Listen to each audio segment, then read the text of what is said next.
Hi, everyone. It's Amy. I just wanted to take a few minutes and talk about our episode before I get into it. So, one of the things about the JonBenet Ramsey case, and the reason why perhaps we are all drawn to it, it is such a mysterious case. And there's a lot of recency bias. I mean, every time I hear a new piece of evidence or a new perspective on the case, I immediately flip flop. And I'm sure a lot of you feel the same way. My views have progressed on this case. Like at first I thought for sure that Patsy did it. Then I thought an intruder did it. Then I was back to this one, then that one. My mind is all over the place on this case. And it really took me a little while to understand why. Why does it appear that we have so many interchangeable theories around this death? And I think this documentary gets to the core of that. We can't trust anything we've been told, including in this documentary. So let me give you an example. This is how maddening it is. Amanda and I recorded this. I was all set in my theory, okay? And I still am. I'm not changing. What you hear me say in this documentary is what I still believe. However, in this documentary, we hear, hey, John Ramsey the cop said he was supposedly trying to charter his own plane to get to Atlanta the day of the murder. John Ramsey in this documentary says, well, that's a blatant lie because I don't own a private jet. So I'm like, okay, well, this is something that should be easily fact checkable, right? So I start looking up like just a simple question. Does John Ramsey have a plane? And in police reports from that day, it says that he does. So like, does he or doesn't he? And then the planes that they say he has are small planes. So I'm like, okay, are we getting away on the technicality that he doesn't own a jet? It's maddening. And so I want everyone to keep that in mind when you listen to this episode, that there are no absolute facts in this case. We don't know anything. So what Amanda and I are doing is pure speculation. And if you come at me and give me some facts to point in a different direction, I'm liable to believe you because that's where I'm at with this case. So I just wanted to kind of share my frustration about, just how difficult it is to seemingly pin something down, even to just get a fact. And then you learn that a lot of the facts that we have heard throughout the years are predicated on the police being honest with us, and they weren't. And they admit that under deposition. So it's just a cluster. And I wanted to come on and just kind of tell everyone, like, look, we are very interested in this case. I'm very interested in this case. I don't know if Amanda shares my level of enthusiasm, but I kind of forced it on her. So just take it with a grain of salt that we're doing our best as an English major and a political science major, reality TV experts, quote unquote, to talk about one of the most complicated, complex, multifaceted murder investigations of our lifetime. So there may be things we have wrong. I know how deep the lore is with this case. I'm sure we've misspoken. I'm sure we got facts wrong. Please be kind to us. This was a difficult thing to take on, but we welcome any kind of discussion in the comments. So let us know. Also, just a trigger warning. You know what you're getting with this case, but this documentary in particular, especially when we get to the stuff around John Mark Carr, goes into some real detail. So just be aware, this might not be something you're into hearing around the holiday season, especially if you're trying to protect your peace. So with that said, I hope you enjoy the episode.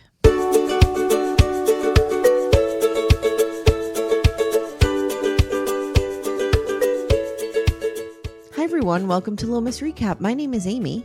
Hi, I'm Amanda. And today we're going to talk JonBenet. Now, Amanda, I did an informal social experiment last night. Oh, okay. Tell me about your informal social experiment. So Timmy forced me to go out. Right. He forced you to leave the home. I had to leave the home. So we went to eat and then we stopped at the cider place. Okay. And there was so there was a younger couple who were in their 20s. Okay. The owners who were in their 60s, early 60s. And then Timmy and me. In your 40s. And in our 40s. And then there was a couple that might have been in their late 70s. Okay. So I said, I'm going to poll the room. Okay. Who killed JonBenet Ramsey? That was the question. Okay. Okay. Okay. So from the 20-year-olds, we don't know a lot about that case. Sounds fair. Okay. Okay. From the 60-year-olds, without a blink, the parents did it. Okay. One said Patsy, one said John. Okay. Okay. From the 80-year-olds, 70-year-olds, we didn't get an answer, I don't think. Okay. And then Timmy immediately said intruder. Okay. I thought this was an interesting experiment. Does Timmy know a lot about JonBenet, or does he No. only know what you talk I about think with he your only mother? knows what hears? I think he only knows what he gets through osmosis. Okay. But Timmy, I can never underestimate him because he listens to a million podcasts. So he probably Right. heard a couple podcasts on it. Sure, because there are a million JonBenet podcasts. Mm-hmm. And But I will go ahead. I will tell you that this led into a Menendez conversation, Oh, okay. which I was able to whip out my knowledge of that case. Mhm. And I held court I bet you about did. the Menendez brothers. I bet you did. I bet you did. And thank God. Did you get to say business, business, business? I got to say imperfect self-defense That and is look a good like a thing. smarty pants. Yes. Yes. Mm-hmm, mm-hmm. One thing I do want to acknowledge, we're obviously talking about JonBenet today, the latest cold case thing. And a number of backdoor friends, and I've seen other people say this, is there's a frustration that this case gets so much attention. Yep. And so many other cases do not. And we can all own why it does. It's a cute little white girl, rich little white girl who got murdered. Yeah. And that's why. And I just want to acknowledge that because there are so many more cases that deserve this much, if not more, attention. I agree. And are more solvable. More than solvable this than one. this. Yep. I just felt the need to say No, that I see that absolutely piece agree. because Yeah. I can see why people are like, why the fuck are we talking about this again? Yeah. It's similar to when I was working with the school shooting book. Yeah. It was similar to how a lot of people, especially in communities of color, felt about Sandy Hook. I'm sure. Yeah. You know what I mean? So I get it. Yep. I totally get it. Yep. That being said, this is one of the great mysteries of my life. I know. And you and your mother are deeply embedded in this mystery. I know, but You flip-flopped. I have flip-flopped and my mother's very happy about it. Not your 3 degrees, not your beautiful children, not your almost 20-year happy marriage. The fact that you've now flip-flopped on JonBenet. Yes. Okay, yes. makes This sense. is, in her eyes, I have finally done something worth loving me for. I understand. Oh, bless. I'll be really interested when we record with Ace and Caitlin later this month to talk to them because they sounded like they were also flip-flopping. The fact that Ace could ever consider anything other than Patsy did it is shocking to me. But I will say there are still some things before I am team intruder, which is where I'm leading now. There are still a few things I need explained. I can argue so many different ways for this. I know. And I think the number one thing we can all agree on is that the Boulder police really botched it. So we're never going to know. I think, and this is the conclusion they come to in the documentary, that the DNA is faulty. So we've been excluding people based on faulty DNA. Right. Yeah. So, okay, let's all right. go. So the filmmaker is Joe Berlinger, and I bring him up because he was on Kate Casey's show. Oh, okay, cool. And he is the filmmaker behind Paradise Lost. Is it the Memphis 3-5? You know what I'm talking about. Hold on. Let me find it. Okay. So he's big into wrongful convictions. Got it. Okay. I know this is on our list. It probably is. I got the book by John Milton. No, we don't. Not very different. The child murders at Robin Hood Hills. It's the triple child murder. I thought it was, am I wrong? The West Memphis 3. That's what it is. Okay, that yes. And it's considered a very important documentary. It is on our documentary list that Penelope has culled. Yes. So we will have to get to it eventually, but it's there. So he's that filmmaker, and he was talking to Kate Casey, and he's like, I'm just really into wrongful convictions, and this case has always bothered me because I always felt like it was predicated on this DNA. Right. And, when you think about it, if they have tainted DNA, right? Right. And they're able to use that DNA to say John Mark Carr didn't do it, this guy didn't do it, this guy didn't do it. Yet they won't use the DNA to exonerate the parents, even though it does exonerate them. Right. It's very interesting. It's very The interesting. John Mark Carr portion of this documentary is the part that made me go, like, lean in and go, oh, I believe he did it. it feels really like he did. We'll get there, but the Okay. way he spoke, Mm-hmm. the long rambling, we know he's well educated. Mm-hmm. I think he wrote that letter. Okay. Okay. Okay. Let's go. All right. So from a profile in the Independent about Joe Berlinger, okay? 6 months before the sensational case of JonBenet Ramsey murder hit the news, along with the near ubiquitous presence of the tiny blonde's beauty pageant glamour shots, the documentary Paradise Lost premiered. The film by Joe Berlinger cast doubt on a guilt of trio of Arkansas teens convicted in the killings of 3 local 8-year-olds. For Berlinger, whose films on the West Memphis 3 not only earned him an Oscar nomination, but also saw the prisoners walk free, a key element of his work has always centered on rooting out and hopefully correcting injustices. Okay. So those guys were freed. Right. After he did the documentary. Also, this really felt like John Ramsey paid for this whole thing. I know, but he didn't. I thought the same thing. I'm like, oh, he produced this. Yeah. But they talk about approaching him. Okay. And asking him to be in this. And he didn't ask for money, and he didn't ask for any kind of editorial control. Okay. Yeah. It was on the up and up. Okay. Can we also acknowledge that his third wife felt real weird to me? Oh, really? Yeah. Can we also she didn't have anything to do with it. She didn't have anything to do with it, obviously. I know. But can we also acknowledge that I think my mother's in love with John Ramsey? Oh. She talks about him a lot. Wow. Okay.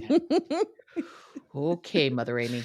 Because she'd be wife number 4. Right. Once this one meets her untimely death. Like everyone else in John Ramsey's life. Ooh. All right. So guys, just, upfront trigger warning, we're going to be talking obviously about child murder, child sexual assault, all the fun things. Okay. Right. Pedophilia, a lot of that. Mm-hmm. So be prepared. Okay. So I wrote that this documentary really relies on Lou Smith's theory. Yes. Also, I want to say the documentary or the podcast I recommended for everybody, A Normal Family, is a good companion to this. I just started listening to it. I feel like it's very dry. It's almost like I was like, is this AI? Yes. But it goes through each theory. So you at least understand where people are coming from when they say they think it's Patsy or they think it's Burke or they, what. So it's a good companion. Didn't your mother describe Lou Smith as a national hero? Oh, yeah. She loves Lou Smith. Okay. Yeah. Just checking. So we open with John Ramsey talking about the morning of. He says he wakes up. They're planning on going to Michigan to celebrate a second Christmas with his older kids. It's the day after Christmas. He hears Patty screaming. She finds the ransom note. Mm-hmm. We get some vintage footage of Patsy. We get a reading of most of the letter, full of phrases from movies. And we hear that Patsy calls the police. Mm-hmm. We see an interview with Burke. He's 9 years old. They called the friends they had for dinner over the night before. Everyone's contaminating the crime scene. Everybody's in there. Yeah. The Fleet Van Whites or whatever the fuck their names are. Tell me you have money without telling me you have money that your name is Fleet White. Fleet White, yes. I believe he grew up at a country club. I don't know that for sure, but I know that to be true. My address is 123 Country Club Lane. Yes, exactly. And my name is Fleet White. So they invite a fuck ton of people over. This becomes a problem. So Bob Whitson from the Boulder police gets a page. He says that there's a kidnapping. He said they never had a case like this. So he just sends 2 detectives over. They show up. The one detective's like, are you sure she didn't just run away? She's 6 and it's Christmas. Right. Yeah. Where'd she go? She's not a Gen Xer, right? She's a millennial. I guess. Yeah, probably. She's not a Gen Xer, so she's not running away, to try to find Santa. Even if she was a Gen Xer, I was 6. I ran away to the garage. Yeah. For a day in the middle of the summer. No. On one level, though, I do kind of feel, I'm not going to say bad for the Boulder police. They had no idea what they were walking into. They had no idea that they were walking into a case that 30 years later we're still talking about. Right. And they get a lot of heat for not securing the crime scene, but they did think it was a kidnapping. They didn't think she was there. But I'm like, but even so, somebody had to come in her house and get her. Right. Exactly. So there's got to be some fingerprints somewhere or another. And now you've got 900 people walking around this house touching everything. Stupid. So the detective interviews Burke. They send him to a friend's house. John says he stayed calm because he kept thinking, if I'm calm and I keep my head about me, I Mhm. can get through this and I can figure this out. Yeah. Yeah. I get that. My dad would be the same way. Yeah, That's my a dad would be the dad same thing, way I too. feel like. Yeah. Mhm. Yeah. So we get a tour of this house, Amanda. It is 6,500 square feet of puzzle nonsense. I This it is like one of those Escher paintings. it does feel like that. It feels like a Frankenhouse that they just kept kinda, like, lopping Yes. things onto, and having grown up in a Frankenhouse as a child, like, Same. it just doesn't make sense. Mm-mm. Mm-mm. That's exactly what happened. They said they kept adding additions onto Yeah, it. it just doesn't. It was long before the time, guys, of open concept. Yeah, yes, there's a I lot mean, of small rooms in this house. yeah, it's weird. So we get actually like a computer walkthrough of the house. Mhm, I'm like, mhm. ugh. Yeah. So JonBenét's bedroom is not near Patsy and John's room. So that's problem number one. Do you find that odd? Well, I'll tell you the story. So Okay. when we lived in our first house, Yeah. it was built into the side of a mountain, so it was kind of weird. Right. And our bedroom was in the basement, and literally the only space we had to put the girls was either in our bedroom with us Right. or in the attic. Okay. And So they're they in the were attic. 3 flights away from me. Okay. And I had the baby monitor. I had a gate at the top of the stairs. And I Right. tell you, I did not sleep a full night's sleep probably the entire time we lived there. Wow. Okay. So I do think parents out of necessity sometimes have to put their kid. Now she's 6, so I think I'd feel okay with it. Yeah, but then out of necessity, this house is so big, Yeah. and Yeah, you have money true. to To redo it add if you another choose to. addition. Right. To reconfigure rooms if you so choose. Yeah, Yeah. that's true. That's Okay. true. Now, when we moved into this house, the girls were 7 and they're at the other end of the hall, but I could hear them easily. They're still they're still on the same floor as you. Yeah. Yep. So, Bob says, the detective, that when he went upstairs, he looked at JonBenét's bedroom and sealed it shut.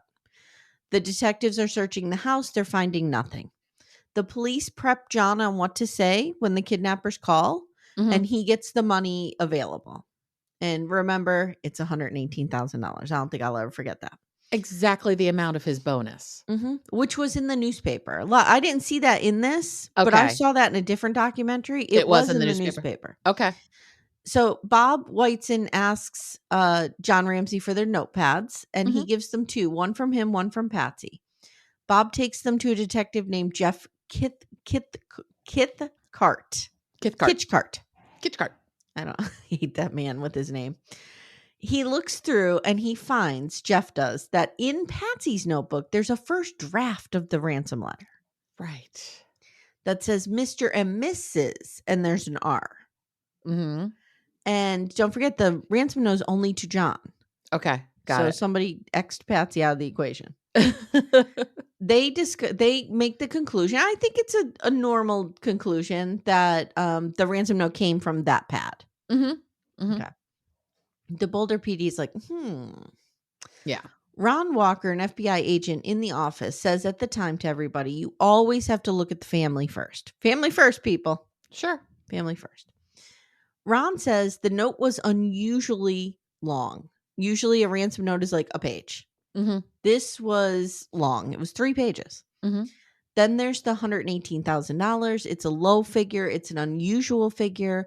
And this made Ron Walker, the FBI agent, believe that the note was bogus. Right. Okay. John says 10 o'clock came and went, no phone call.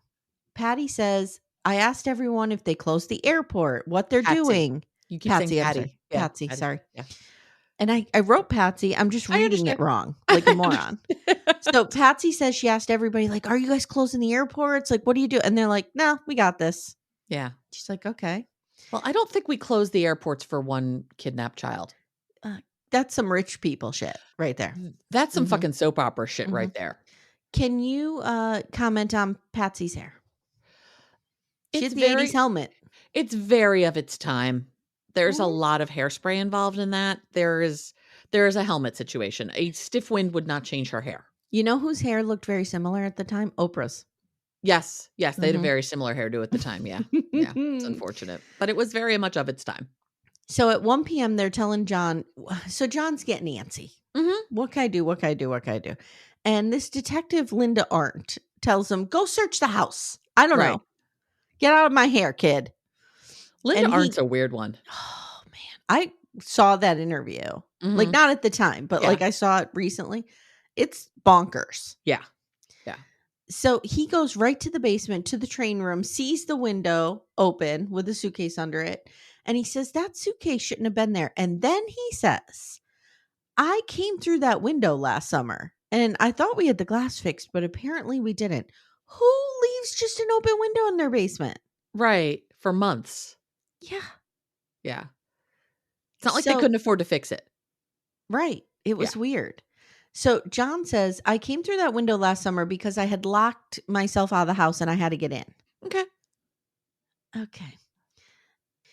So the window's wide open. John's like, that looks fishy. Now they go to the wine cellar and John flicks on the light and her body's right there. Now, this was not in the documentary, but part of the lore around John Ramsey being involved is that Fleet White claims that he looked in that room and didn't see the body. Right. And so John I don't know what he thinks that John conjured it up in there within 5 minutes.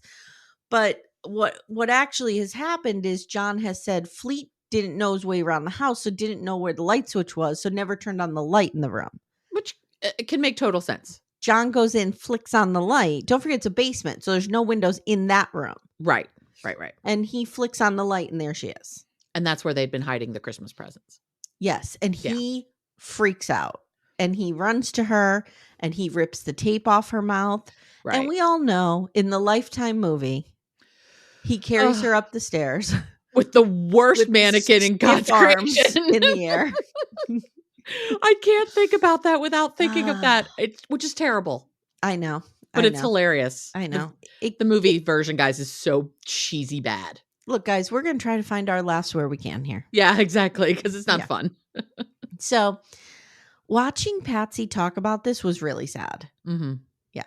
I really felt for Patsy in this, which is, I felt like Ace was over my shoulder yelling at me, like bad dog. But now we get Paula Woodward. So we have a few investigative reporters. There's Paula Woodward, Charlie Brennan, and Carol McKinley. So we don't really need to know who's who. Just know there's 3 reporters. Right. Paula says when word came into the Boulder Police Department that morning that JonBenét's body was found in the house, she says a person inside that meeting told her that one investigator hissed and said, I knew it. They killed their daughter. Wow. So the police suspected them immediately. Sure. Now, keep in mind, guys, none of these police officers are homicide detectives. Mm-hmm. True. None of them. So John Ramsey says we were escorted out of the house, and Burke in his interview talks about learning that his sister was now in heaven and crying. Mm-hmm. Yeah. Charlie Brennan, one of the investigative reporters, says he got there that night and didn't get a quote until they were bringing her little body out. We see a lot of clips of them on CNN. So they're like local reporters for local papers, but they're correspondents for CNN. Sure. Except for Carol McKinley, who's with Fox News. Okay. And Fox News was okay back then. Yeah. So John Andrew Ramsey, who's John's oldest son, he was cute. He's real cute. Amanda, do we need to marry into the Ramsey family? Then maybe we could figure it out. Oh my God, we can infiltrate from the inside. I wonder if Timmy would grant me a temporary divorce. Maybe. To get in there. Just for this purpose. Or my daughters will be 18 in a few weeks. Can I just marry them to him? Yeah. Let's do that. Bride price. Bride Bride price is the answer to the mystery. Exactly. You have to tell us who killed JonBenet, and then you can marry my daughter. That's it. That's all I need. No Fanta, no corn oil. Nope. JonBenet's killer. That's all we need. Hey everyone, stay tuned. Little Miss Recap will be right back after these words. Amanda. Amy. For our sponsor, Lumi Gummies today, I have an idea. I think we should do a rapid fire bonus round. Which 90-day celebrity stars need a Lumi Gummy or have taken a Lumi Gummy maybe? Okay. Madeline. Oh, I have her on my list too. Manon. Manon could really use indica. Yeah, to calm her the fuck down. Calm down a little bit. I think Jenny could use a sativa to maybe up the energy a little bit because there's none there. Funny you mentioned Jenny. I have Sumit's aunt can use one Definitely. to chill out a little bit. She definitely could use one. This is a wild card. Florian could use one. I don't know what I don't know what variety. Yeah, but maybe I feel he needs a hybrid. I feel like Florian on a gummy would be good. Yeah. I also have Dylan's mom from Dylan and Patia. Yeah. And I have Luke's dad of Oh. Luke and Madeline. Yeah. Mhm. Yes. Yeah. And we can use Lumi gummies as well. Yes. Yes. All the time. Consistent, mellow, and super delicious, Lumi gummies are specifically designed to make you feel good, not stoned. Whether you're looking for an end-of-the-day de-stressor, a midday mood boost, or help getting the best sleep ever, Lumi gummies has a strain that's right for you. So, Amanda, our flavor that we like a lot in this home is the sour strawberry cookie hybrid. Ooh, is it particularly sour? It's not super sour because I don't like sour things. Yeah, I don't either. But I just find that it's the perfect blend of up and down. It's right in the middle. Nice. But you feel good. I really like it. I'm a hybrid girly myself, and I'm going to go with the watermelon sorbet because I do enjoy watermelon, and it's just a nice, cool, chill evening of watching TV. You know what I need to do? I need to take one before Sister Wives comes out. Before I meet my arch nemesis in the ring. Yes. I think it would help you a great deal. I think it would help Cody Brown a great deal. Oh, absolutely. Absolutely. Yeah. Guys, Lumi gummies are available nationwide. Go to lumigummies.com. That's LUMI gummies.com. Use code Little Miss Recap for 30% off your order. That is Lumi Gummies, LUMI gummies.com. Code Little Miss Recap. Lumis.com. Code Little Miss Recap. It's 30%. And the link is in the show notes if you guys need it. So he says, we were just a regular family living a regular life. And we learned that John had 5 children, 3 with his first wife, Burke and JonBenet with Patsy. Patsy and John met in 1980. She was 23 and he was 35. Ew. They met through friends and he said, well, she's not dumb for her age, so I think she'll pass. Okay. They met through friends. Mm-hmm. In 1991, he starts Access Graphics. It's a manufacturer rep company, and they originally live in Atlanta, but the company merges and they move to Boulder for just a few years. Mm-hmm. They're going to move there, so they buy a 65,000 square foot house or whatever it is. Ridiculous. Sure. Not for 65,000. You know, 6,500. Yeah. So in 1992, his daughter Beth is killed in a car accident. I actually have to say, go ahead, Mom. No, I mean, let's just for a second table the idea that John could have potentially had something to do with JonBenet's death. He's had so much loss in his life. Is it enough loss that it would drive him to murder? Well, one of the losses is the thing. Like, I know, I'm just kidding. I know. It's assuming he had nothing to do with JonBenet's death. It's heartbreaking. He's lost 2 children. He lost his wife. It really is. It's a lot. I feel for him. I really do too. And he says, this really struck me. He says, Beth took better care of me than I ever took of her. And he says, JonBenet was Patsy says now, JonBenet was a year and a half old when we lost Beth, and she really healed us. It was sweet. Yeah. Patsy gets cancer, stage 4 ovarian. That's serious. That's no fucking joke. It was intense chemo for a year, and then she was cancer free, and she was given the gift of life again. And John says this is important, right? Because she did not think she would live to see these kids grow up, right? So she was she was trying to shove every possible memory moment with her children into a shorter period of time as possible. Absolutely, which I understand. So now we have some details of the autopsy, and guys, this is rough. So get ready. Whoever killed her took a white cord and tied her wrists together. They took the same cord and made a ligature or garrote, which is used more for control than for killing, says some detective. Okay. There was a paintbrush that came from Patsy's supplies. It was broken and part of it was used for the garrote. They believe she was alive at the time that the garrote was being made because there was a hair of hers in the knot. The garrote was so tight it was embedded in her throat. It was so tight that John didn't see it when he was carrying her upstairs. Which they say it may not have actually been that tight. It could be the edema that formed after she died. Yes. So There were bruises under her throat, like she was trying to claw the rope off. Ugh, this is... Everyone thought the garrote killed her, but it wasn't. She was hit in the head so hard there was an 8-inch crack and part of her skull caved in. Oh, God. They looked for things that could have made this hit, and they found a mag light in the kitchen and a baseball bat in the yard, but there is no physical evidence tying either one of those items to it. John Meyer, the pathologist who did the autopsy, said he could not determine which happened first, the strangulation or the hit. He said they seemed almost as close to simultaneous that you could get. Fibers from the paintbrush handle were found in her vaginal area.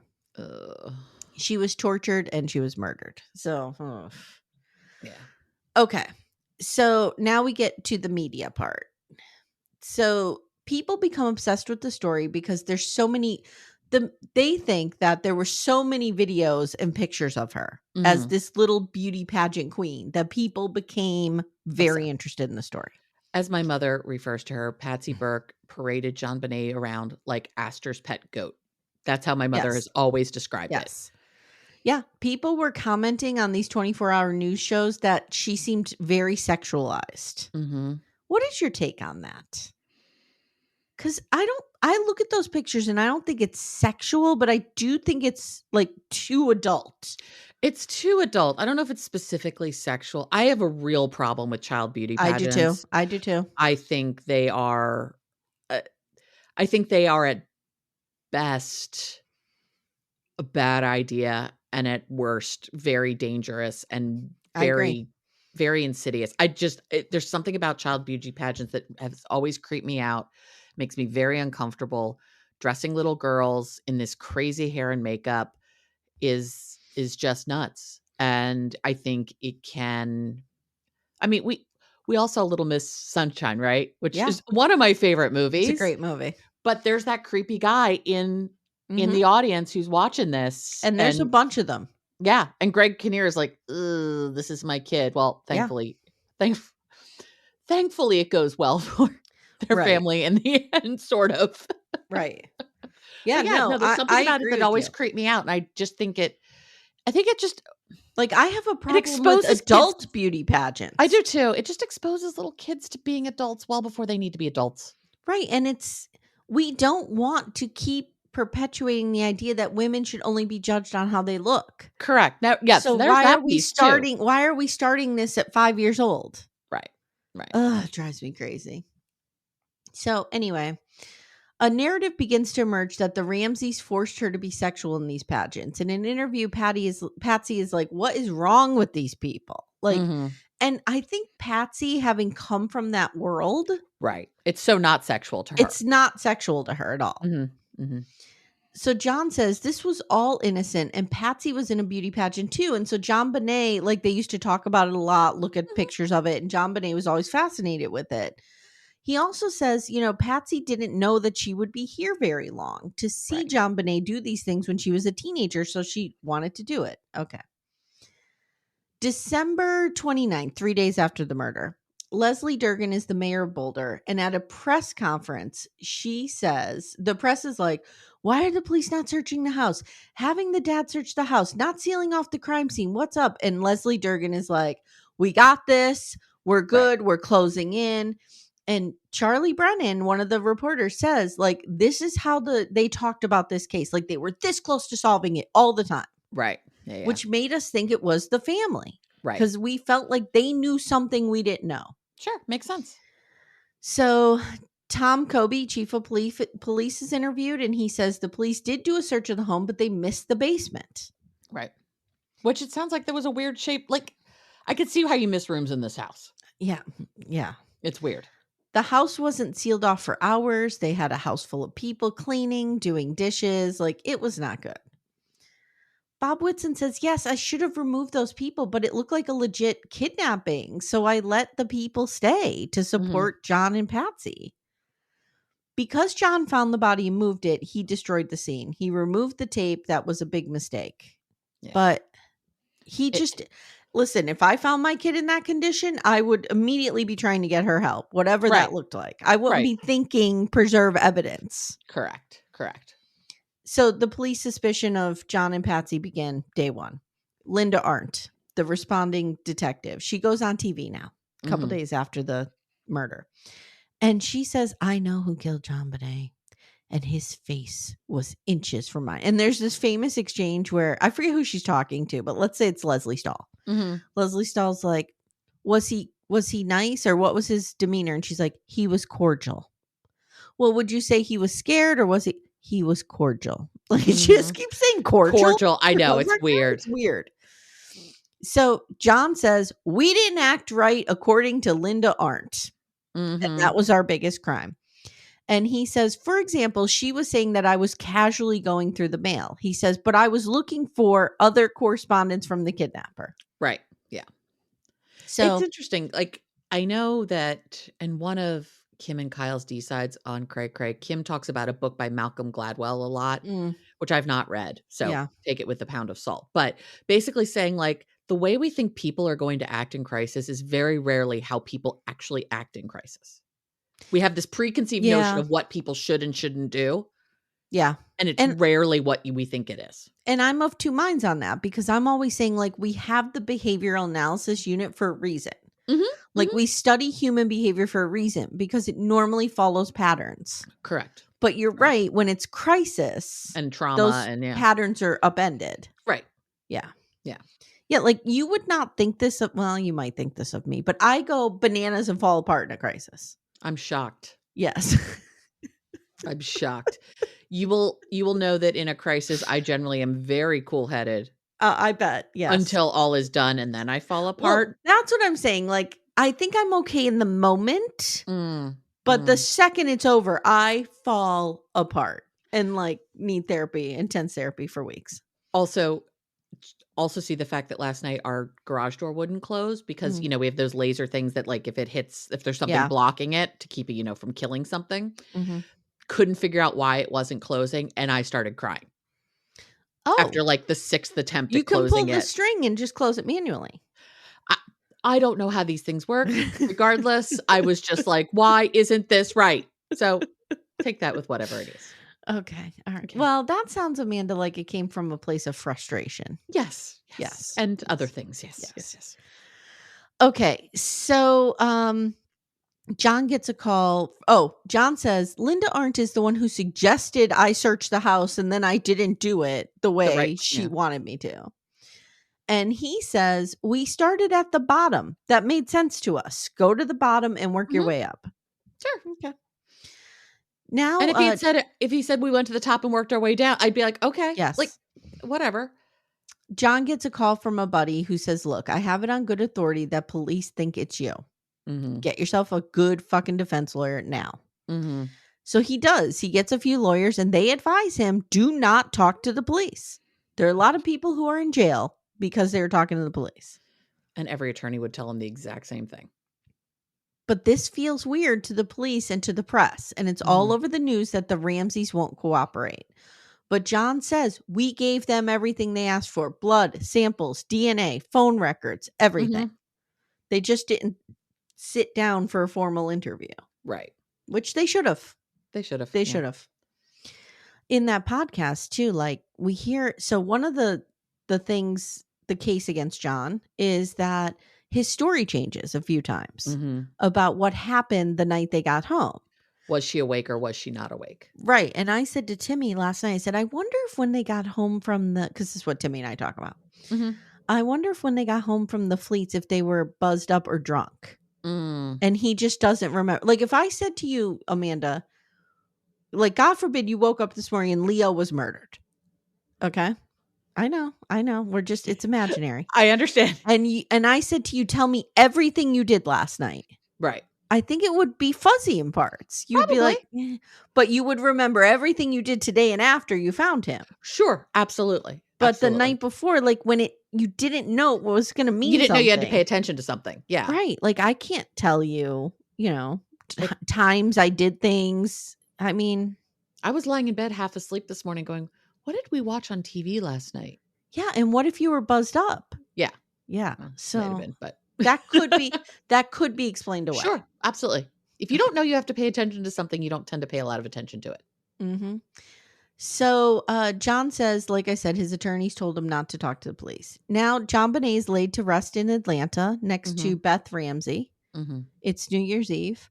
John says, I didn't give a shit about the media. I just, I want, if someone said you died today, I'd be fine with that. Yeah, like he was in a very dark place. Of course. Carol McKinley says they started getting PR statements from the Ramseys. And she says this was on the advice of friends. So they did a few interviews. So this is another thing. They said that John Ramsey had piloted a private plane. And he didn't even own a plane. Right. So, that he called like to try to arrange a private flight the next day out of there. Yeah. He was rich, but he wasn't owning a private plane rich. So Carol says they're doing interviews with CNN, but not the Boulder police. That's what didn't sit right with people. And Patsy is really drugged up in that interview. We see it's CNN. bad. It's bad. Yeah, it's bad. In the interview, she says there is a killer on the loose. Hold your babies tight. That's what she says. The mayor takes the TV next day and is like, there is no killer on the streets. Right. Which feeds the flames of, okay, so it's somebody who knew JonBenet. So this causes people to assume the police know the killers inside the family. They have a memorial in Colorado, and Carol McKinley says it felt like a performance, like they were working a line. And John says the minister stood up at the end of the service and told everyone, let's line the sidewalk and support John and Patsy as they walk out to shield them from the press. Again, easily explainable. Yeah, was it a great idea? No, but I understand. I understand why someone would make that suggestion. To, this is assuming they had nothing to do with this. This is the worst day of their life. Yeah. So now, January 15th, 1997, 20 days later, the DNA is being tested. Colorado Bureau of Investigation comes out with the DNA report. DNA, they got it from her fingernails and her underwear. The family is excluded and they keep this secret for months. Yeah, I found that weird. The Boulder DA didn't even know about it. Now, in the podcast I listened to, they claim that there is some kind of connection, rich people connection. Okay, yeah. Between the DA, Alex Hunter, and John's attorney. And John Ramsey's attorney. Yes. Right. They were buddies somehow. So whether or not information's being fed there, I don't know what's happening. But we also know the Boulder police and the DA did not get along about not this at all. case. Amanda. Yeah. Now we go to Geraldo. Oh boy. I mean, who else can make a situation better than Geraldo? What was this? A mock trial? I know. Where they literally find Patsy Ramsey guilty of murder at the end. It's like a daytime talk show. What the fuck? This is the shit. You guys wonder why we are so fucked up. This is the shit we grew up with. Oh, there's a reason Gen X has got our issues. Oh my God. And they had a woman on there who's a, quote, sexual assault expert. And she says she studied 20 hours of JonBenet's footage, Amanda, and she's masturbating with the saxophone in the middle of a performance. You saw the performance, right? I saw the performance. She was moving it. Todd and I were watching that part together because we were watching it the night before Thanksgiving as I was cooking and stuff. And he's like, she's playing a saxophone the way you see professional people play a saxophone. Yeah. She's mocking playing a saxophone. Yeah. This is not masturbation. Now, the only saxophone reference I really have is Bill Clinton on Arsenio Hall. Did Bill Clinton play the saxophone similarly? Yes, I believe he did. I believe so. Yeah, and he knows how to do it. Yeah, it was so wild to me. Yeah, that of all the things, I'm like, dressing her up in that way, all that stuff, I can maybe see a sexualized element to it. That particular example, I'm like, and she's dressed like Santa's elf, and she's in the middle of a mall food court. Like, what? So Patsy Sorry. Somebody's getting their Arby's next to her. Yeah, there she is playing a fake saxophone. Oh, I could go for an Arby's again. I could go for an Arby's too. That'd be good. Yeah. So Patsy reacts to this in an interview. She's like, I couldn't even believe what I was hearing. It's ridiculous. So now Bob Whiteson says they created a small ongoing investigative team. It was Tom Trillo and Steve Thomas. Steve Thomas is a problem. Yeah. It's a problem. He made the decision, and everything he did was just to support that claim. He had tunnel vision. Yeah. He was from narcotics. And this is another interesting point that I heard somebody make at some, maybe it was the interview on Kate Casey. I can't remember. What's his name? The guy, Lou Smith. Mm-hmm. He's the only homicide detective that looked at this case. Interesting. All these other guys are not homicide detectives. Because Boulder doesn't have that many. Because Boulder doesn't have a lot of homicides. Which is a good thing. Yeah, this isn't this isn't Law and Order New York City with 17 different versions of a homicide unit. Mm-hmm. So Steve Thomas is from narcotics, and he had his mind made up right from the start. And Bob Whiteson says, the detectives were telling me that the Ramseys did it. Why would I not believe them? Mm-hmm. There's a civil lawsuit a few years after the murder, and the attorneys depose Steve Thomas. Mm-hmm. And they were like, was there a plan to pin this on the Ramseys to the press to put pressure on them? And Steve says yes. Mm. They were exerting public pressure on people who were not cooperating, trying to get a confession. Okay. So they admit it. Yeah. John says they used the media to sweat us out. Yeah. Well, lies were told, and the police fed stuff to Charlie Brennan, and he was like, I trusted these sources. I used them a million times in stories, and they're feeding me wrong information. How do I know? I think it's coming from the police department. Why wouldn't I believe it? Yeah. Okay, so here's some things that were laid out against the Ramseys, some false things. One is that there were a lack of footprints in the snow. Mm-hmm. There was no snow. Oh, okay. I never knew this. Okay, interesting. We see I thought there was snow. We see the crime scene photos. Yeah, there's no snow. There's a tiny dusting in the front. Okay. Nothing in the back. Interesting. Okay. No snow. This is what I asked a room full of people last night. I said, did you guys hear about the no footprints in the snow? And they're all like, yeah, no footprints in the snow. So the intruder was in the house. I'm like, There was no snow. And they were all like, whoa. Yeah. Like I said, John Ramsey piloting a private plane. Untrue. Mm-hmm. Patsy wrote the ransom note. They said that a handwriting analysis said that she did. They never said that. Oh, wow. The Secret Service and 2 experts said no. Patsy did not write the note. Yeah, it's all of these things that I'm wowing, even though I watch this, and it's like all of these things that just continue to blow your mind based on what we were told. Yes, was true. Another thing this is one thing my mother clings to. Okay. Is when they conducted the handwriting analysis, they did it wrong. They had John and Patsy write out the ransom letter. Oh. With their left hand and their right hand. And my mom's like, that's not how you do it. You get an existing sample of their writing. Yeah, because if you're writing something to try to you can mess up your handwriting. Right. So they would go to my notes right here from work that I made last week. Right.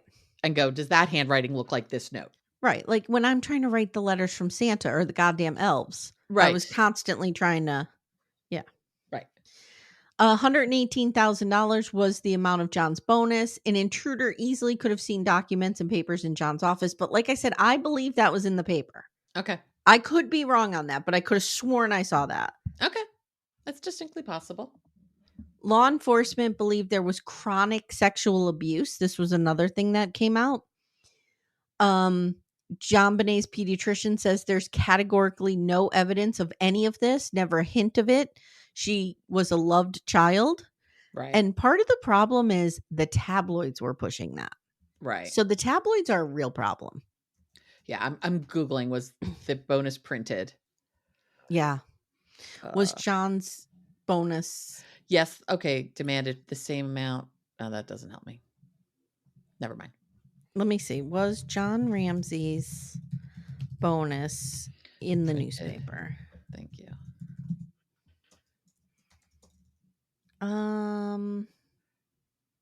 No.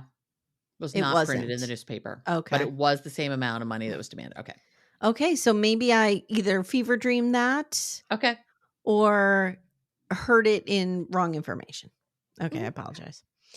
But they said they could have had easy access to his office where they would have seen that. Mm-hmm. Or it could have been somebody who knew him. Right. Who knew from work or in his business.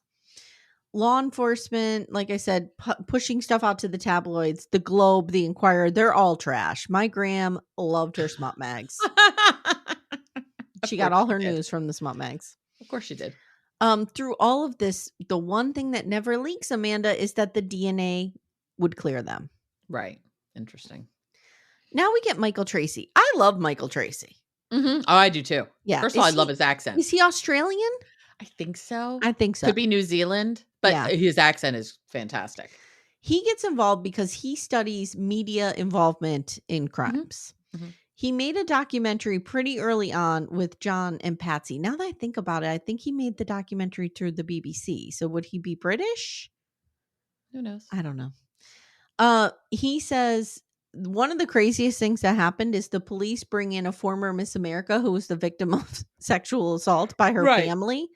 And they're like asking her questions. And then they're like, that must have happened to JonBenet. Right. It was cray. So they even hint that Beth was molested, the daughter who died in the car accident. Yeah. And I wrote, these tabloids are fucking disgusting. They are really gross. By the way, he is British. Okay. Yeah. So Melinda, one of John's other daughters, is in Michael Tracy's documentary saying, like, none of us were ever abused by my father. He was a loving father. This is ridiculous. Right. Steve Thomas admits in the deposition that they didn't find any sort of pathology in this case. They didn't find abuse. They didn't find, like, all the pathologies that would lead to murder. Nothing. Mm-hmm. John says they had a rally for their other children at this time, especially Burke. And I saw an interview with him where he talks about, you have to correct me if it was in this. I don't think it was, where they talk about how they had to hire a decoy car to take Burke to school. No, and then secretly put him in another car, like ducked down, just to get this kid to school. Kind of like what the night that Princess Diana died, that we are hiding cars. Yeah. Yeah. So Patsy says one night they were out school supply shopping and Burke saw all the tabloids that said that he killed his sister in line. Oh, man. February 13th, DA Alex Hunter gives a press conference and he's like, you know who we are. We're coming to get you. Your name is going to be on our list. And they asked Steve Thomas about this. And he said in 1997, it became apparent to him that all the evidence pointed to Patsy. Mm-hmm. So now we get this. Did Patsy kill JonBenet in a fit of rage over bedwetting? Right. This is what Steve Thomas believed. Just doesn't make sense. Just bedwetting alone does not make sense. Well, Amanda, she had a rough day and she was turning 40. And I'm struggling with turning 40. Okay, sure. I mean, 40, Amanda. 40 is real hard. At this point, this woman's probably thrilled to be turning 40 because she thought she'd be dead. Yeah. And plus, you know, the frazzle of the holiday schedule. Oh, sure. That could make me kill my kid. Yeah. So he believes she flew into a rage in the child's bedroom, and he believes JonBenet was slammed against the tub. Now, this is what I thought for a long time. Mm-hmm. I thought it was an accident. Yeah. I didn't know if it was Patsy or Burke. I kind of never thought it was John. Okay. Patsy panicked. She staged a kidnapping, and she quickly fashioned a garrote. Now, another thing I want to say is, and as I'm going through this, I'm doing a lot of soul searching. Right. As I'm watching this, right? I'm doing soul searching. Mm-hmm. I'm like, why? Why am I so convinced it was Patsy? And I think a lot of the reason I was convinced was based on a false story that her handwriting matched. Right. That was something that I thought was true. Right. Yeah. No, there's so much misinformation about this that people, that I think you can, no matter what your theory is, I think you can find some information, true or not, written somewhere to prove your point. And I will reveal at the end, there is still something I need explained. Like I told you. Yeah. Yes, you do, because you know me. Hey everyone, stay tuned. Little Miss Recap will be right back after these words. So Bob Whitson says the evidence does not match this. JonBenet was alive when the garrote was put around her neck. And we know this because she had hemorrhaging in her eyes, which meant she was alive when she was being strangled. Right. So her blood was still flowing, which this poor girl. I know. This is awful.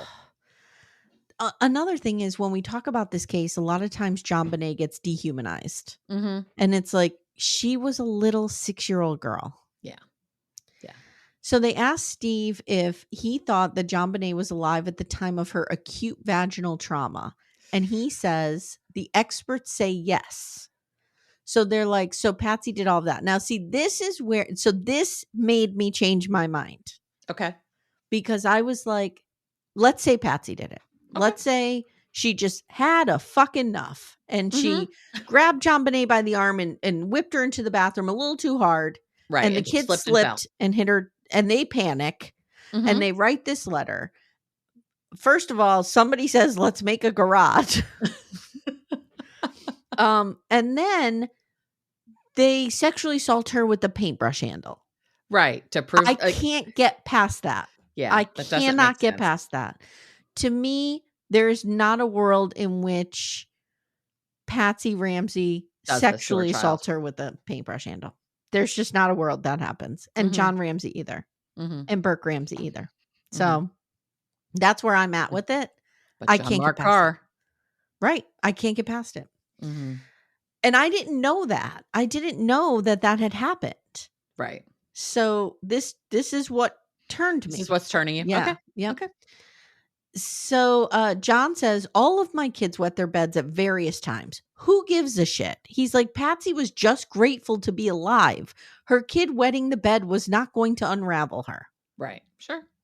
I mean, kids do wet their I mean, I know people in my life whose children wet their beds into their teens. But happens. I also understand that we never know what's going on inside a home. That's and a parent can be a monster. That is true. That is absolutely true. But it's taking that next step to the sexual assault after already like killing the child or in the process of killing the child that I just can't. Right. Even to try to stage something. No. It doesn't make sense. So at this time, a rift occurs between the police and the DA, Alex Hunter. And in an interview, he says, my people in my office were convinced it was an intruder. So to help prove his case, he hires Detective Lou Smith, who everyone agrees is a really good detective. And he had just come off solving the Heather Church case, in which another Heather Church was a little girl who was taken out of her bedroom. Okay. And he solved the case by demanding that a fingerprint on the windowsill be tested. And they found the murderer. Cool. So we hear Lou's diaries, and Lou finds something that has not been introduced into evidence yet. And he believes they are stun gun marks. And he even tases a poor pig to replicate. And I'm like, what did this pig do? Right. This pig was doing nothing. Right. Now has to get stunned to prove something. The Boulder Police Department had thought those marks were from a train track. They weren't. Lou says, why would a mom or dad have to stun gun their child to move them to a different location? They wouldn't have to. No. JonBenet's bed. He says, if you look at the like the imprint on the bed, it looks like she was dragged because all the covers kind of come to a crest. Got it. On the one side. The bed is not wet, but I argue it wouldn't be wet still. It's hours later. It's hours later. The bed wasn't changed. Now, we had heard that the bed was changed. Remember, we heard this is part of the lore. Right. That her bedding was all in the dryer. Right. But they say no because her hair and her fibers were all over the sheets, meaning they had been there a while. She slept in that bed in those sheets. Okay. There was a foreign rope found in the guest room connected to JonBenet's room. So again, this bedroom has a fucking guest bedroom connected to it. What is happening? So my childhood bedroom. So when the house my parents lived in when I was born, my original nursery was right next to my parents' room. And then once I wanted my quote unquote big girl room, I was like 3. It was moved to the other side of the house. This was a tiny little house. Moved to the other side of the house through a guest room. There was like a tiny little off room, and that was my room. Okay. So you had to go through the guest room to get to my bedroom. Gotcha.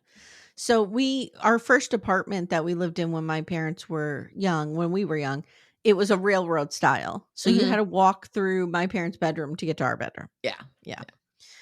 So the open window is where Lou believes they came in. Now, the Boulder police have always said that no, an adult male could not fit through that window. Lou shows them in and out, no problem.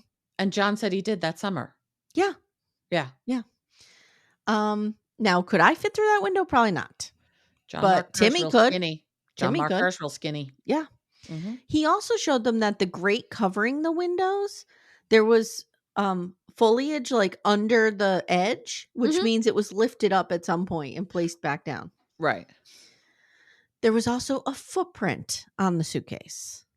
Mm. John Mark Carr was little too, like he was Mhm. short. So He's a little guy. He would have needed that suitcase to. Right. John believes that the killer came in after they left that night at about 6:30 and waited till they came home and fell asleep and then did this shit, which is horrifying to think of somebody just being in your house. That is one of my greatest fears. Yeah, the frogging of it all. Yeah. Imagine too, like in that house, you could live in there for like 3 days. You could hide in there for a while. Yeah. In 1997, there was another incident in Boulder where a little girl was assaulted. So this is the part of the documentary. This is the end. This is episode 3 where they move into other suspects. Right.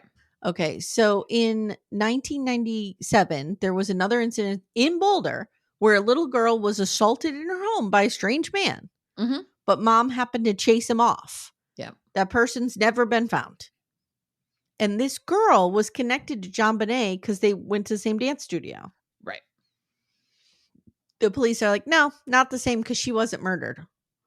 Okay. Okay. He didn't get to it. Right. Yeah. Carol, the reporter, says the police were getting upset that Lou was finding the Ramseys innocent and they started maligning him to the press. Now, before everyone's like, he is the Sherlock Holmes of our day.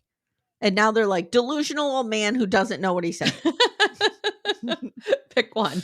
Sounds like somebody who just meets me and then ends up leaving me. She's wonderful. She's amazing. She's crazy. Crazy. So Beckner is a new police chief. He's brought in. He says they still don't know who did this and still can't rule out the Ramseys. So again, we're keeping this DNA, which cleared the Ramseys, secret. Right. Now there's this whole thing with the grand jury. Did you understand this? This was... What don't you understand? Like they had a panel of grand jury consultants. Okay. Like that Michael King guy was a consultant. Mm-hmm. So like, was he arguing the case? Like I was confused as to what his role was. He was helping the DA and the prosecutors craft their case for the grand jury. Yeah. Okay. I understand. Okay. So they bring in this grand jury specialist, and after days of cops presenting evidence, he says, there's no case here. You don't have a prosecutable case. Sorry, you just don't. Steve Thomas gets pissed off and quits. Okay, Steve Thomas then goes and writes a book. Yeah. On an open investigation. Yeah. Not okay, cool, dude. OJ, if I did it, here's how I would do it. Jesus. Amy, hot take. OJ did it. I think Going so out too. on a limb. I think so too. Yeah. So brave. So the governor gets everyone together and pressures Alex Hunter to do the grand jury. Lou Smith is on record saying this will not go well for... Lou Smith is real upset over this. Mm-hmm. He's driving around his little truck crying. The Ramseys are going to get railroaded. Like he's real upset for this very privileged white couple. I know. Who are going to go down. And John Ramsey says, we're ready to be indicted. Like we thought this was going the wrong way. There's no defense in a grand jury.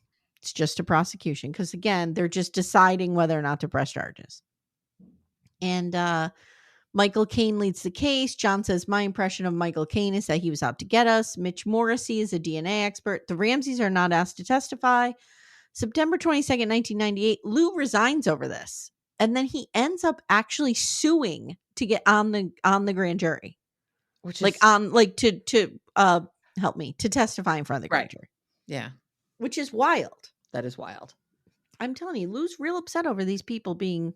I know. And your mother loves him. My mother loves him. Yeah. I think she wants to marry John Ramsey and then Lou Smith. But Lou Smith's dead. I was going to say he's dead She'll now, take John Ramsey. Yeah.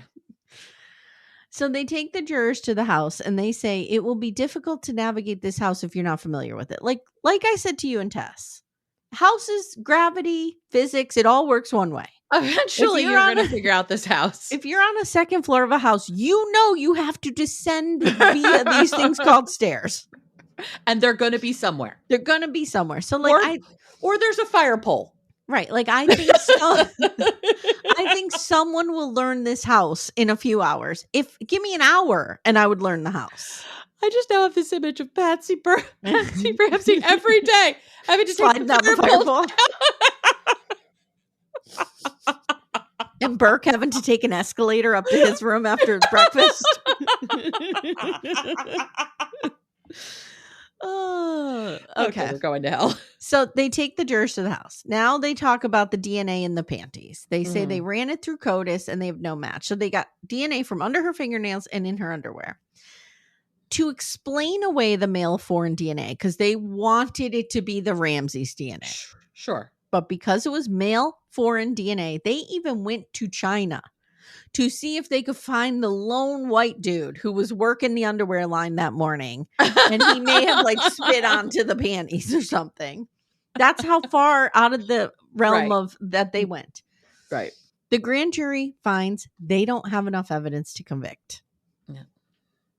All right. John and Patsy do a Larry King interview with Steve Thomas. This was crazy. This is a great interview. Great bonkers. Steve cannot even look at them as he's laying out his accusation. Patsy and him start fighting. It's wild. Mm-hmm. Like, imagine sitting there accusing somebody of murder. Right. I don't know if I'd have the balls to do that, even if I thought they did it. Right. On television, murdering their own child. Let me put it this way. Larry. Hey, everyone, this is Larry King. Tonight in the studio, we have Amy Archer, podcast host, and we have Scott Peterson.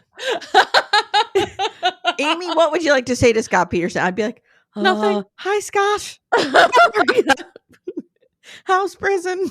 And then he would leave and I'd be like, that motherfucker did it. I know he did. Why is your sister-in-law so in llove with you? That's really what I need to know. Larry King would be like, what just happened? I thought I had a show here. Is Larry King dead? I think he is, right? Yes, he is dead. So it takes real cajones. What do they call balls? Cojones. Cajones. They take real cajones. Yes. To say something to a murderer's face. I just feel like. Yeah. Okay. So Michael Tracy's on TV saying there's no case because they didn't do it. Right. And Lou Smith says he broke down sobbing in his truck because he was so happy. Reports were that the police department was pissed. They were all screaming and crying. And everyone agrees the county wasted a lot of money on this. Oh, yeah. Yeah. Now, the announcement is vague. And Alex Hunter never says there was no indictment, but just that they weren't prosecuting. Mm-hmm. So later it comes out that there was an indictment actually, and it was for child abuse, that they allowed JonBenet to be in danger and didn't protect her. That's bullshit. That's a stretch. That's bullshit. That's a real fucking stretch. Because if that's the case, then every parent who's put their child in a beauty pageant should have the same charges pulled against them. Like now. So the grand jury found probable cause, but it's not enough to get so they make the case there is a wide swath of space between probable cause and beyond a reasonable doubt. And they just couldn't get there. Correct. The Ramseys run out of money. And by the end of 1999, the police stop investigating. And John is told by someone in the police department that they're just waiting for John to die at this point. Mm-hmm. For what? For what are they going to do then? To come out and say he did it? Yeah. I don't know. It's weird. It was in this documentary. Lou Smith is the only homicide investigator who's ever looked at this case. He says it's solvable, and his children are now continuing the investigation for him. I know. I found that fascinating. This is what I'm going to have to do. Once my mother dies, I'm going to have to keep looking at JonBenet all the time. Oh, God. You can get in with Lou Smith's kids. Just like piggyback onto their work. We're the kids of a generation that was ruined by JonBenet. So Lou Smith believed that it was a pedophile from the pageant circuit. Mm-hmm. And I do too. If it's not the parents, that's the thing that makes the most sense. So first we have Gary Olivia.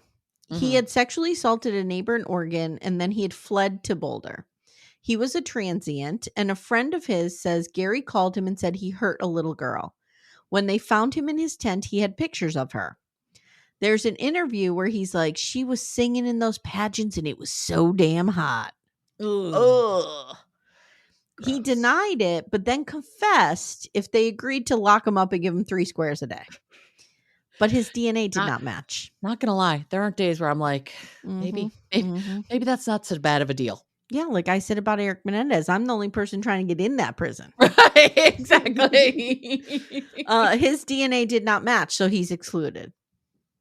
Now, Joyce Singular and her husband Stephen are investigative journalists. They write 2 books. They lived in Denver. Mm-hmm. She says Patsy, by dressing JonBenet up this way, may have inadvertently drawn a pedophile into their daughters' lives.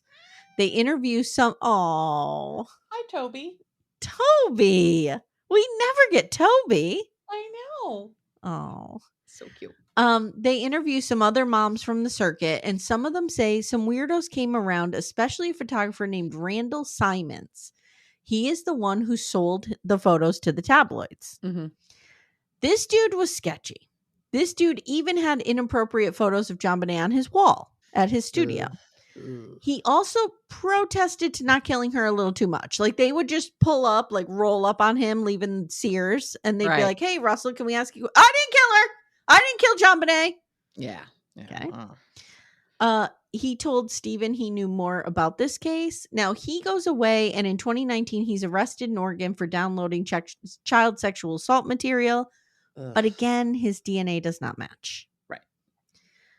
John Brewer Eustace, he's in Charlotte, North Carolina. He kidnapped and killed some kids. He had a shrine to JonBenet in his home, but he had a rock solid alibi, and his DNA did not match. Mm-hmm. Now in 2002, a user with the name Daxis contacts Michael Tracy. Right. Ugh. Claims he is the murderer. Says he wasn't a killer, Amanda. And you might want to use this on your profile on Instagram.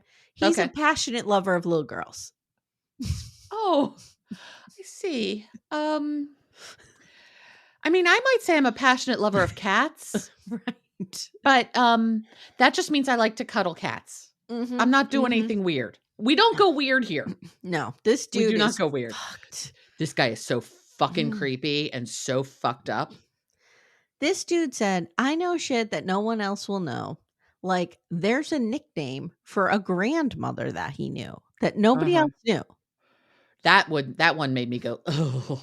Michael passes this information on to Lou Smith, and Lou's like, we need to look at this guy. Mm-hmm. During this time, this is heartbreaking, Patsy's cancer returns. Mm-hmm. The cancer goes to her brain, so she's not aware of what's going on, and John has to make the decision not to continue treatment. That's heartbreaking. That's brutal. That is brutal. And given what it sounded like her health, that was the perfectly appropriate decision. Yeah, she wasn't going to get better. I agree. So let's stop torturing her. But oh God, that's heartbreaking. And the fact that she didn't know that they'd stop treatment. Nope. Yeah.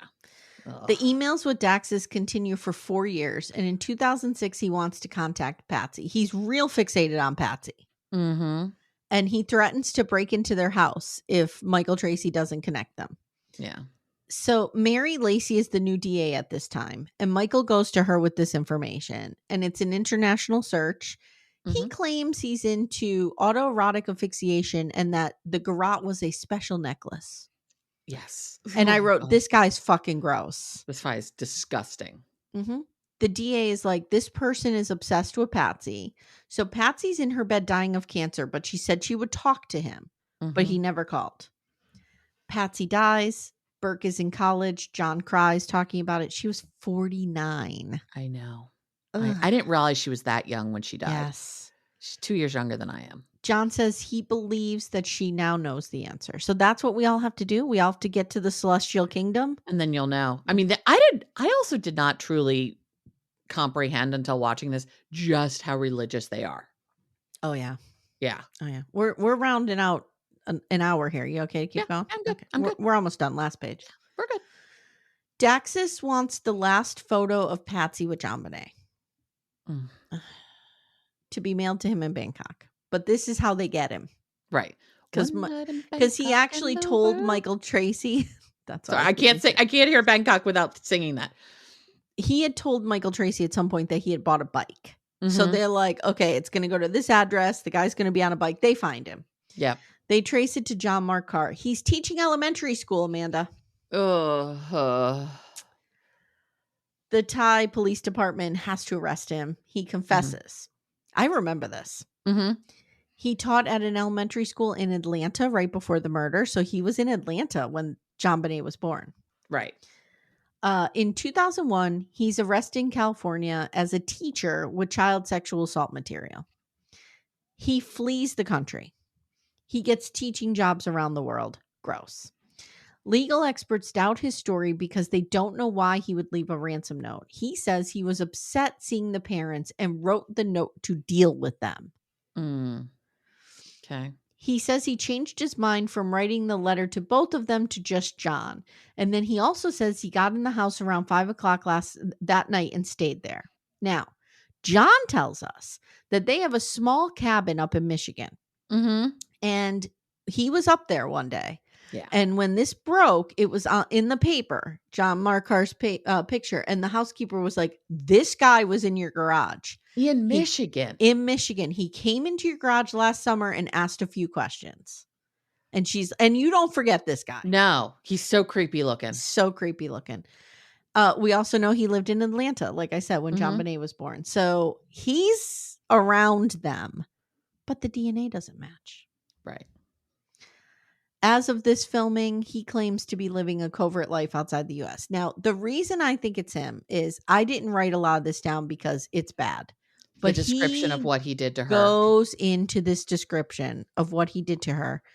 It all made sense to me. It all made sense too. Yeah. I was like, I could absolutely see this happening. Mm-hmm. Mm-hmm.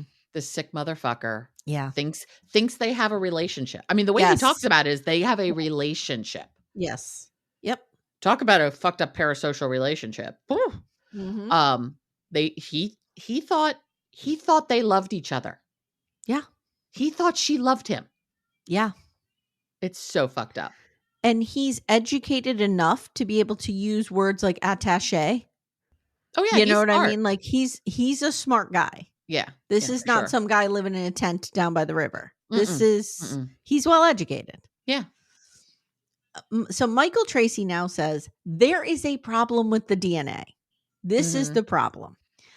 And it goes back to the contamination of the crime scene. And John Jr., like I said, makes a good point where he says the DNA wasn't good enough to rule out my parents, but it was good enough to rule out all of these everybody guys. else. Yeah. John Ramsey says, right now what we need is new testing on items that haven't been tested. And then we need them to use the familial genealogy search. Mm-hmm.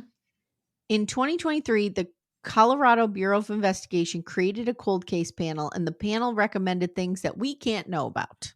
I'm dying to know what those things are. I'm going to guess it has to all around DNA testing. Yeah. That's all it could be, really.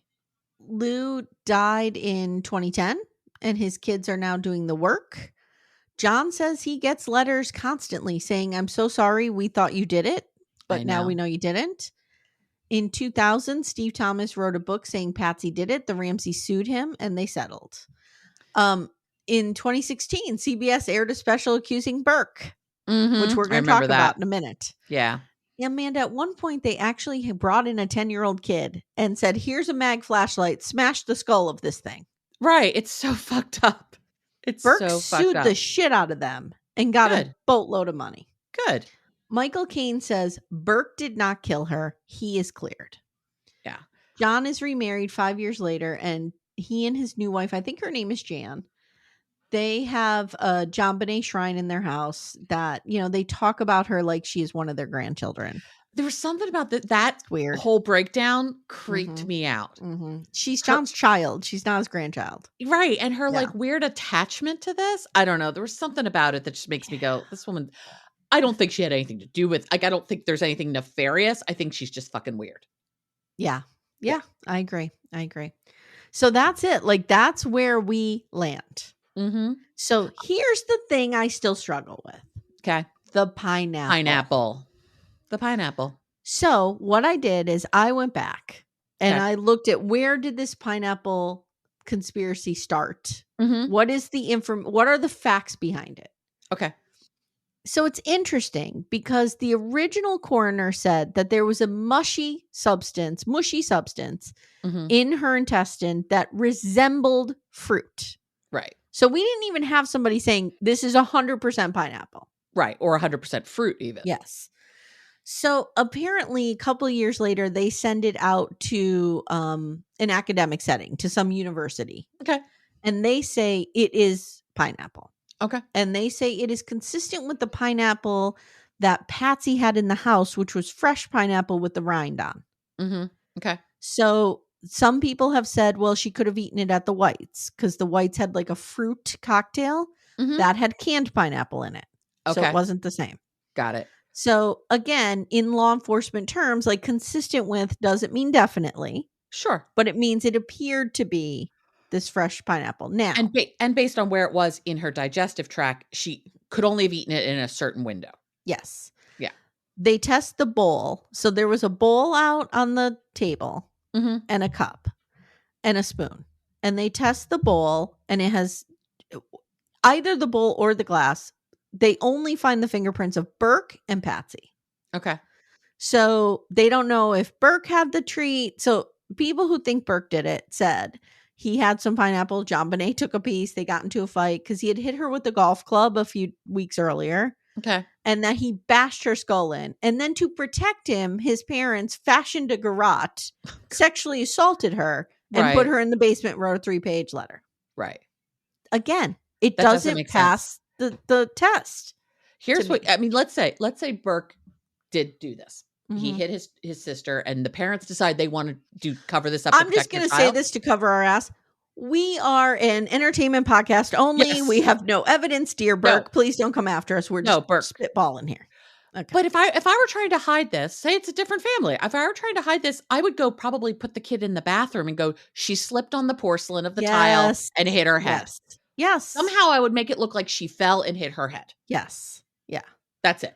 Yeah, because I never thought Burke had anything to do with it. Well, and another thing is this is predicated on the fact that like JonBenet is just nothing to them. Like they would just use her corpse in they would like, just abuse her corpse to save Burke. Right. Right. If you're going to try to hide it, you're going to make it look like she slipped and fell somehow. When it's kind of clear that she was the favorite. Right. Yeah. Yeah. So for sure. I don't know. The sexual assault just doesn't sit right with me. This was this was a pedophile. I'm just going to say it. This was a pedophile. Someone who got off on this. And by all accounts, John Ramsey is not a pedophile. He's just not. So that's where we are. So did you like this? What did you think? I enjoyed it. I don't want to say I enjoyed it because the story of a little girl being murdered is not quote unquote enjoyable. I thought it was good. I thought it was interesting. It did feel very much like John Ramsey bankrolled this whole thing to make it look a certain way. But I believe you when you say that that's not what happened. Yeah. The John Mark Carr thing seems to me to be the most likely. I agree. Now, most likely. Now, I was listening to Ace and Caitlin the other day, and they were saying John Mark Carr was not in the country when she was murdered. So that would be, that would prove, and they should be able to prove that with passport. I'm going to look. Stuff. So we have to look into that. I can't do it right now on air. Okay. But like, was he in the country? What was does John Mark Carr have an alibi? Yeah.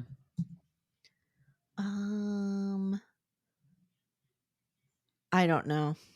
The way he talked about it was so fucking creepy and it felt real. Okay, here. I got something. Okay. This is the Boulder Daily Camera. Okay. I think it says he was in Atlanta at the time. Oh, I can't read it. Okay. Anyway, that's what we have to find out, guys. Okay. We have to find out if he had an alibi. Because I don't think he did. I feel like if he did, they would have said that. I think so too. Why wouldn't they say that? Like they said the other guy had an alibi. Yeah. Her death was an accident. No comment. She died accidentally. Poorly worded question. Yeah. What you're going to find is like Reddit shit. I want the actual police. I want a real official to give a thing. I felt really bad. Michael Tracy in his interview of being like, I had to talk to him and I know pretend like this was all okay. I know. And oh God, that had to be so fucking hard. It seemed to me like Michael Tracy thought he did it. Mm-hmm. I'm wondering, if that's still a thing. Yeah. Yeah. He seemed very much to be on the Mark John Carr theory. Yeah. John Mark Carr. Carr. John. No, I can't. Carr Mark right. John. I don't know. All right, guys. So that's it. So where I stand now is I need a further explanation on the pineapple. Yeah. But I am team intruder did it. Okay. Which is that's a big change for you. It's a big change for me. Yeah. My mother and I have reunited. Oh, good. Good. Yeah. You're able to come back together as a mother-daughter pair. Our decades-long rift has been your long national nightmare is over. Yes.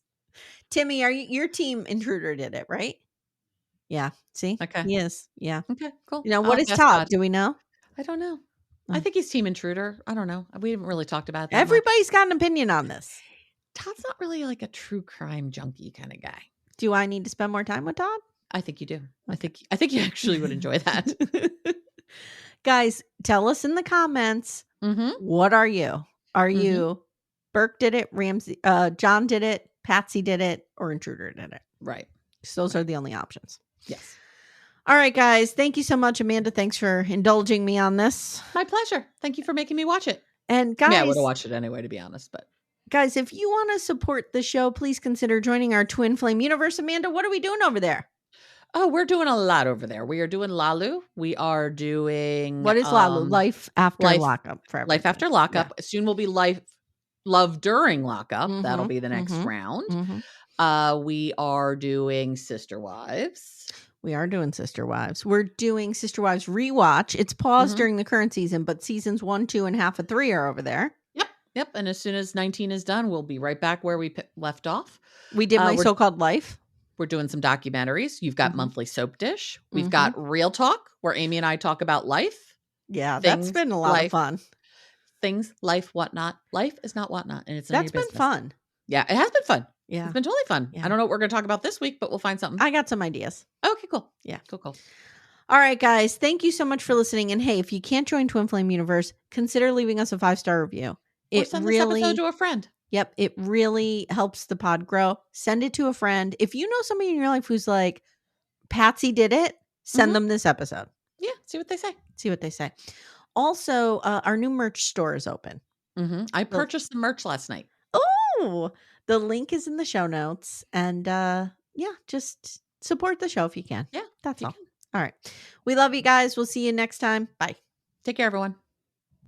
Thank you so much for listening to Little Miss Recap. If you'd like to support the show, the best way you can do that is to join our Twin Flame universe, which is our Patreon, Supercast, and Apple subscription feeds. The links for those are in the show notes. You get ad-free episodes and a ton of bonus content.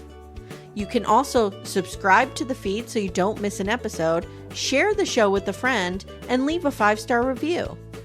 To contact the show, please email me directly at amy@littlemissrecap.com or join our Facebook group Backdoor Friends.